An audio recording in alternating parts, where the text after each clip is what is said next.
Questa serenata viene a me. A tutte e tre. Cara Matteo, tu dici che tua moglie è fissata? Ah, sì. Ognuno tiene le fissazioni sue. Poi mia moglie è convinta che io non voglio fare niente. Già, perché secondo lei un'occupazione, un posto, si trova dietro la porta di casa. A chi lo dice? A chi lo dice? Sono 10 anni che cerco una sistemazione, che mi do da fare, Arosta.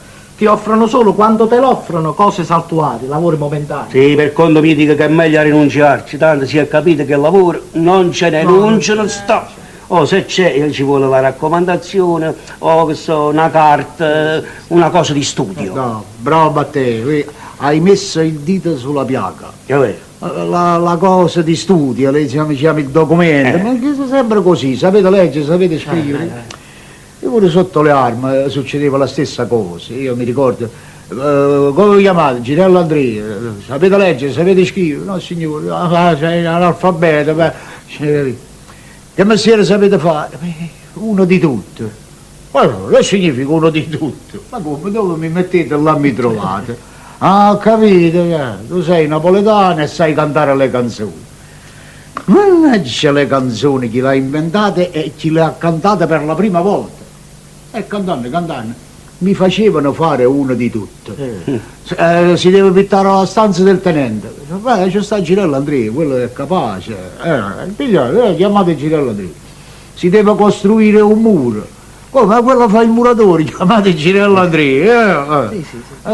Questi sacchi che fanno qua? Si devono portare alla sussistenza. Chiamate Girello Andrea, i sacchi di bagnotte, di pane,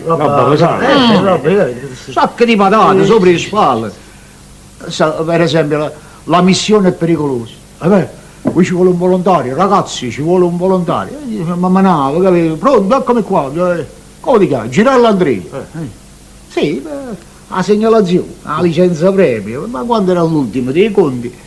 Io era sempre il napoletano che sapeva cantare le canzoni, ma che un mestiere preciso non lo sapevo fare. Ma allora chiudiamole le porte di questa città, facciamo un grande teatro, va bene? Così tutta la popolazione può cantare dalla mattina alla sera. Che sapete fare? Sappiamo cantare. Che canzone sapete cantare? La canzone del disoccupato. Bravo, sì, la canzone. Proprio così. Vi ricordate quando l'hanno